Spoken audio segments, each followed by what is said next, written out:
So I wanted to ask, you kind of brought up massage parlors in a way that was interesting. You kind of brought it up like it's, I know you wouldn't say it's a bad thing, but like, would you say you did that consciously? Like you're like, I just need to go. Yeah, toward the end, it's a process. So, and yeah, as far as bad and good, man, it's all paradoxical. So sometimes you got to do the bad to get to the good, and there's no standard. A lot of these people that take vows of celibacy, they actually need to go to the massage parlors for a while and to burn out this overzealous sexual desire so that they can do their work better. Because anyway, the process was this. At first, you start. It's unconscious. You just I just want to have sex. I just want to satisfy the sexual instinct. Okay. Then next level, you can say, once you've done that enough, when that happens again, you're like, you reflect. You're like, wait a minute. Like I've done this, I don't know how many times. Your higher nature starts to activate. Like, do I really want to do this again? Well, it's so strong, I can't really help it. Okay, I'm going to do it again. But I'm going to pay attention when I'm doing it. You automatically, you don't even make the choice. You're just paying attention. It's like you go there, she's there. I put massage a little higher than prostitute because at least they have a trade and they don't do it with just anybody, so they can kind of choose. They're a little higher.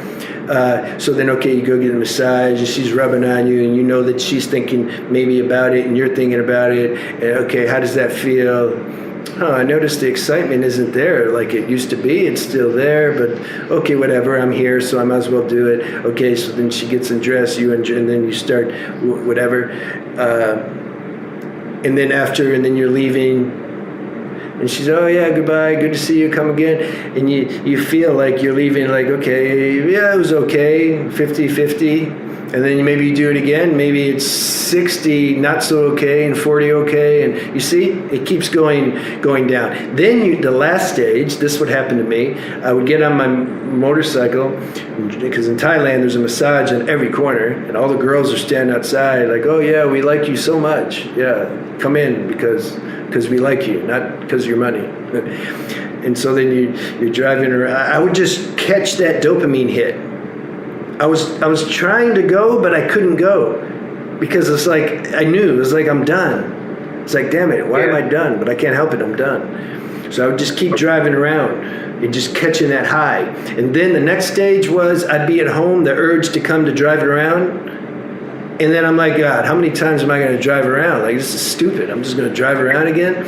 So then that burnt out. And then you're done. So yeah, there's definitely an evolutionary process in this. Yeah. Okay.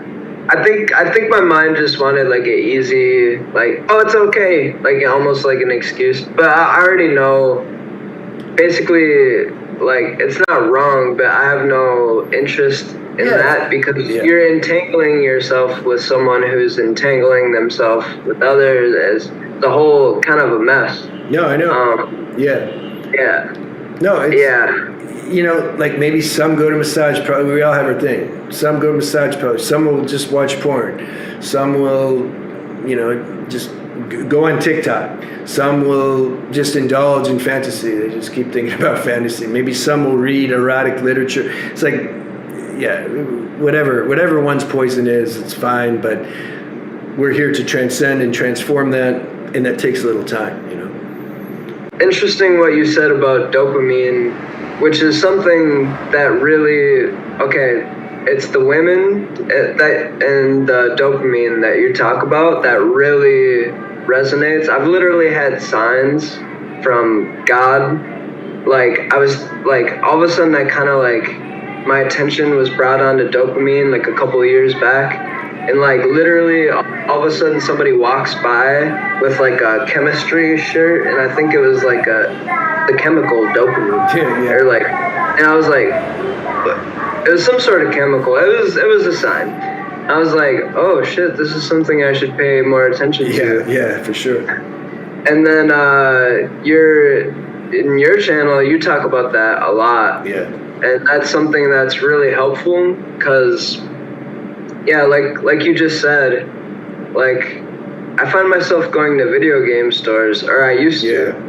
I would just walk in there and just look around, and then, but I didn't want anything, and I would leave, and I would do it again and again and again. I'm like, at some point, I'm like, why am I going to the store? So that's your massage parlor when you were doing that, so to speak. Yeah. It's like, why I have a whole video games is like it's a very interesting karmic pattern that I have to pay a lot of attention to. I put a lot of focus on it because there's something here and I can't let it go. But I also don't exactly want to. I just want to better mix with it instead of like this addiction. I know. Do you still do it? Like, is this still like a daily thing that you're doing? Like getting stimulated by playing the video games? Yeah, it's very much still present in my life. Yeah. And you can feel, first thing, which one do I want to say first? Okay, you can feel though the dopamine stimulation, you can feel like it's not so-called healthy. It keeps you in kind of a hyper state. It keeps you off balance. Like, are you aware of the consequences of the dopamine addiction, of the drug? Yeah, like something I just kind of realized last night was whenever I play games, whenever I get in like a good momentum in them, because sometimes I just play for a little bit, I'm like, this is not it right now. But whenever I like sit down for a couple hours and I get into it, like last night, I noticed that afterwards I had to go from the game to the phone. Like I had to be watching it. I know. Like I couldn't put it down, and I'm like, okay, that's because of video games. I know that. Yeah. Like, yeah. Yeah, that was the second thing I was going to say. You got to take the whole package. You see, you can't like dabble in some kind of situation or addiction and then not have it bleed through into the rest of your life. Like it's just, So yeah, you're addicted to the video games, and then you go, I'm addicted to the phone, and then guess what? Then it's hard to do semen retention too, because that's all part of the package. So yeah, this is the thing. Identifying. I talk about this on the Transcending Shadow channel. That's one of the 8 healthy lifestyle habits that I'm a proponent of. It's introspection, catching out, right? Making a list of all your, you can say, desires, attachments, addictions, having that on paper. So it's not existing in some abstract level in your mind. So you see, that's what the mind wants. It doesn't want it to like be realized. So, and this is why I like 12 steps. See, they know. Step 4, make a personal inventory, and you write all that stuff down. And to make it more strong, then you share it with somebody. So then it's even more clear. You see, there's some spiritual principle about, to use Catholic jargon would be confession. Why do they have that? Because there's some unburdening when one, confesses their mistakes or their shortcomings or sins, whatever word one wants to use. So yeah, write all that down and get clear about the things that are like obstructing you from realizing your highest nature. And then once that's down, somehow there's consciousness now. And when there's more consciousness, then more power comes to transcend it. Then you can get more downloads, intuitive downloads, how to do that, what to do. You see, it's not like some technique, how to break video game addiction class. Like, it doesn't work. It's very individual journey between you and your own deeper self. But first step is to be conscious of it. And some addictions, man, are stronger than others. So you just got to work this thing and see. And then the longer you do semen retention, the more easy it's going to be to let go of the video game addiction. and vice versa. You see, it just kind of all works together. The cleaner you eat, because a lot of these foods, there's all kinds of just junk and chemicals in them, and it makes the mind dull, it spasms the nervous system. So then we're looking to release this restlessness via, porn or via video games, some escape. So you see, like, we have to do the whole package. Actually, you just said one of the questions that I had. In one of your videos, you mentioned the stimulation, like getting stimulated by something and kind of like overworking the nervous system. Yeah. Tends to make you like more prone. So like, for example, like eating good food or tasty foods or playing video games, you basically said it makes you more prone to like wanting to do, like, go to a massage parlor, or like, I don't know, could you just speak a little bit to that? Because I was like, why is that so? You're already, I guess it's because it's the momentum. Yeah, I would say. Yeah. Everything's frequency. So when we're doing something, everything vibrates certain frequency. This conversation, certain frequency. Going out, talking to people who are stuck in lust or video game addicts, for example, or the guys that play online, like, okay, that's another frequency. So when we're on a certain frequency, then by law of attraction, same with meeting a girl. Like, we're constantly meeting ourselves over and over again. They're just wearing a different package. Like, you can't not do that. It doesn't matter what one thinks. They can say, oh no, but my girl's, like, one could be a total just alcoholic addict, sex addict, and then they're with a seemingly nice girl and she doesn't have any addictions. Okay, there you go. How can that happen? No, she's at the same frequency. Why? Because she's with you. She has codependency issues. There's something that she's also like really struggling with, enabler, etc. So then the opposites match, the same frequency. So it's the same thing with the video game addiction, porn addiction, food addiction, any addiction. It's like, when you're on that frequency, it's much easier to do other things that resonate on that frequency.